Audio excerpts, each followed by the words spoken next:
senkit nem hagyunk hátra mozgalom kiáltvány. Kedves barátaim, honfitársaim! Még mindannyiunkban frissen él az emlék, amikor egy ország aggódott Magyar Péterért. Láttuk az önfeláldozó harcot a hatalommal szemben egy tisztességes országért, és hallottuk a drámai kijelentést, fel van készülve arra, hogy ártatlanul bebörtönzik. Bár próbálták tönkretenni, karaktergyilkosságokat elkövetni ellene és különböző koholt vádakkal besározni, őt végül megvédte a nép ereje. Emlékszünk a bátor diáklányra, Pankotai Lilire is, akit üldöztek a hatalommal való szembekerülése miatt, de végül ő is igazságra lelt. De valljuk be, nem mindenki volt ilyen szerencsés. Gondoljunk Márki-Zay Péter végeláthatatlan pereire, Hatházi Ákosra, Varjú Lászlóra, vagy Rostás Árpád fafaragó művészre. Emlékezzünk Damu Rolandra, akinek egy kétséges szerelmi történet miatt kellett börtönbe mennie.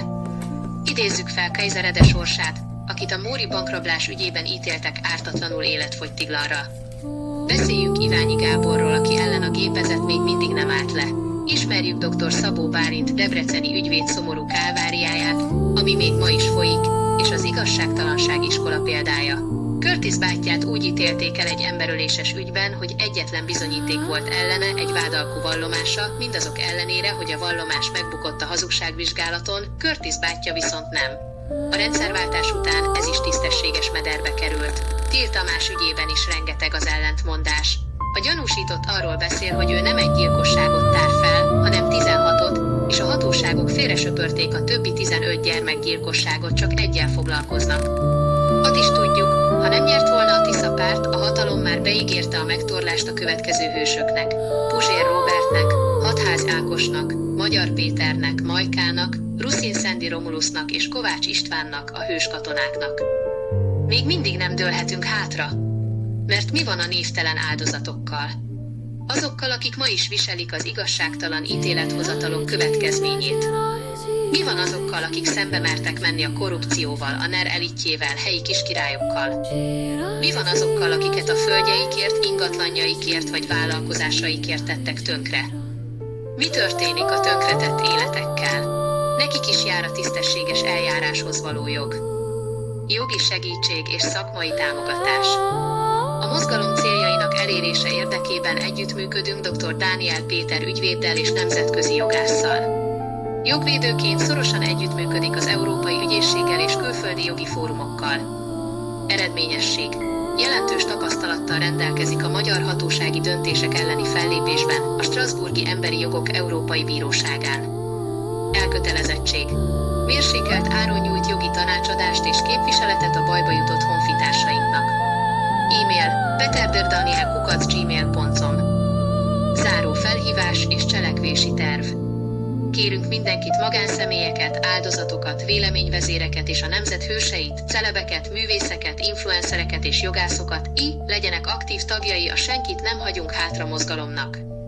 Osszátok meg szívszorító történeteiteket, akár veletek, akár mással történt. Indítsatok vitákat, előadásokat és posztoljatok a témában minden médiában és közösségi média platformon. Mindenki, aki egyetért, ossza meg ezt a posztot barátokkal, ismerőkkel, mindenkivel. A koncepciós perek mind azonos sémára épülnek. Ezért kidolgoztunk egy olyan 15 pontos törvényjavaslatot, ami kizárja, hogy a jövőben ilyesmi előfordulhasson, és a múltban elkövetett jogsértések is korrigálhatóvá válnak. A 15 pontos törvényjavaslat megismerése után a komment szekcióban csatlakozz a petíciónkhoz. Úgy tudod aláírni a petíciónkat, hogy azt írod: csatlakozom, teljes neved. Tisztelt jogalkotók! Tisztelt országgyűlési képviselők! A magyar társadalom igazságérzete és a jogrendszerbe vetett töretlen bizalma az állam stabilitásának legfőbb pillére.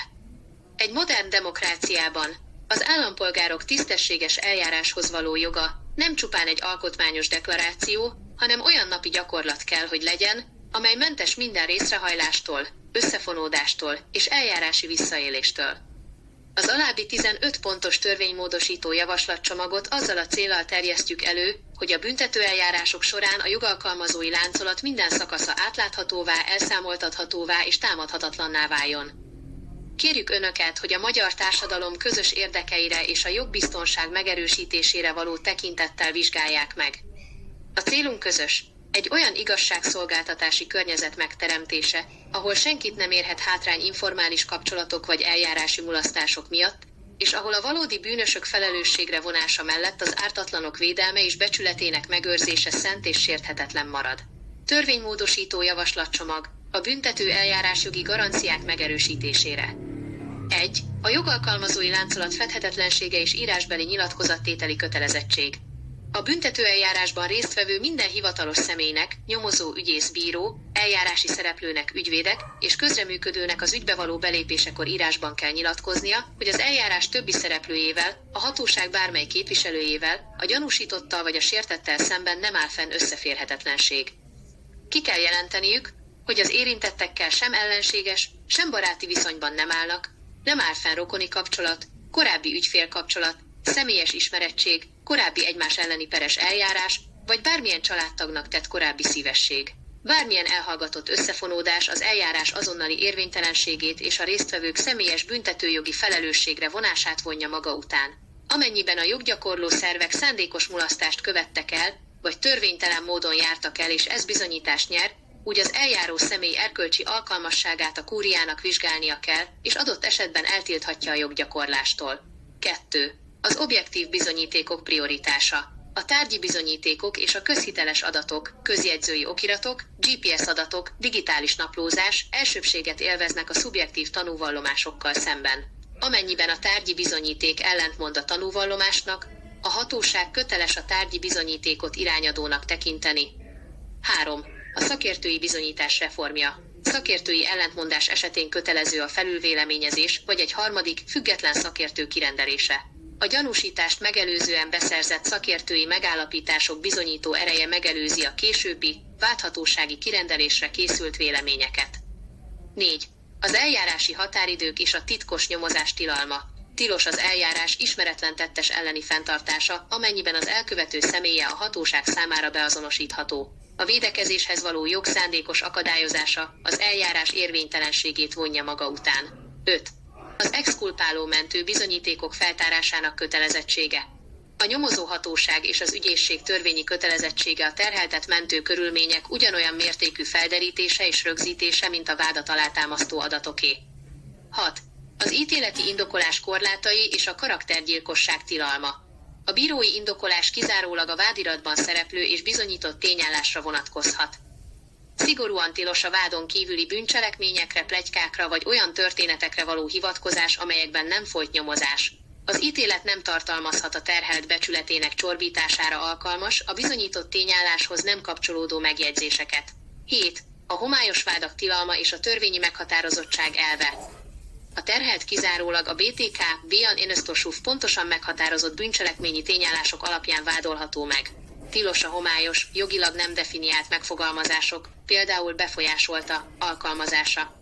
A vádhatóság köteles pontosan beazonosítani, hogy a cselekmény hol, mikor és hogyan történt, majd azt a megfelelő paragrafus alá kell besorolnia, például vesztegetés, kényszerítés, felbujtás, zsarolás, stb. 8. Az állami mulasztás jogkövetkezményei. Amennyiben a bizonyíték megsemmisülése vagy elvesztése az eljáró hatóság mulasztására vagy indokolatlan késedelmére vezethető vissza, azt a vádlott javára kell értékelni, in dubio pro reo. 9. A hatékony védelem garanciája. Amennyiben bebizonyosodik, hogy a védő a terhelt tudta nélkül vagy akarata ellenére mentő bizonyítékot tartott vissza, vagy szándékosan mulasztott a vádhatósággal való összejátszás miatt, az eljárást meg kell ismételni. 10. Érdekelt vallomások bizonyító erejének korlátozása. A vádalkú, a nyomravezetői díj vagy a vádlott társ vallomása kizárólag akkor bír bizonyító erővel, ha azt egyéb tárgyi bizonyíték vagy független szakértői vélemény maradéktalanul alátámasztja. Ezen alátámasztó bizonyítékok hiányában az érdekelt vallomás az érdekérvényesítés fennálló lehetősége miatt önmagában bizonyításra alkalmatlan. 11. Az ügyészségi kijelölés objektivitása és a vádemelés tilalma. Amennyiben egy illetékes ügyészség elutasította a vádat, másik ügyészség új, érdemi bizonyíték nélkül, azonos nyomozati anyag alapján, jogi csavarral vagy a sértett személyének megváltoztatásával nem emelhet vádat. Amennyiben a vádhatóság 3 alkalommal elutasítja a vádemelést, a nyomozást kötelező jelleggel meg kell szüntetni. 12. A láncolat teljes körű vizsgálata és a célszemély védelme. Tilos az eljárást kizárólag egyetlen célszemélyre korlátozni. Több szereplős ügyeknél kötelező vizsgálni a láncolat összes tagjának beleértve a közreműködő intézményi dolgozókat is felelősségét, ha nélkülük a cselekmény nem valósulhatott volna meg. 13. A jutalom kinevezés tilalma. Ha egy bíró egy vitatott ítélet után rövid időn belül előléptetést kap, az automatikusan perújítási és felülvizsgálati ok kell, hogy legyen, mert felveti a politikai vagy baráti megrendelés gyanúját. 14. Perújítás illetékesség. Amennyiben a fenti garanciák sérelme utólag bebizonyosodik, a perújítási eljárást soron kívül el kell rendelni. A perújítási kérelem elbírálása során az elfogultság vélelme miatt az illetékességet automatikusan egy másik vármegyei hatóságra per törvényszékre kell átruházni. 15. Biztosítani kell a jogtalanul elítélt személy teljes erkölcsi és anyagi rehabilitációját. Az elmúlt idők lezárt ügyei esetében is biztosítani kell a felülvizsgálatot, amennyiben azt az elítélt, a védő vagy a sértett írásos indítványban kéri, a jelen garanciák sérelmére hivatkozva. Amennyiben egyetértesz a petíciónkkal, kérlek, írd be a kommentek közé, csatlakozom majd add meg a teljes nevedet és a teljes településedet. Oszd meg minél több emberrel, hogy senkit ne hagyjunk hátra.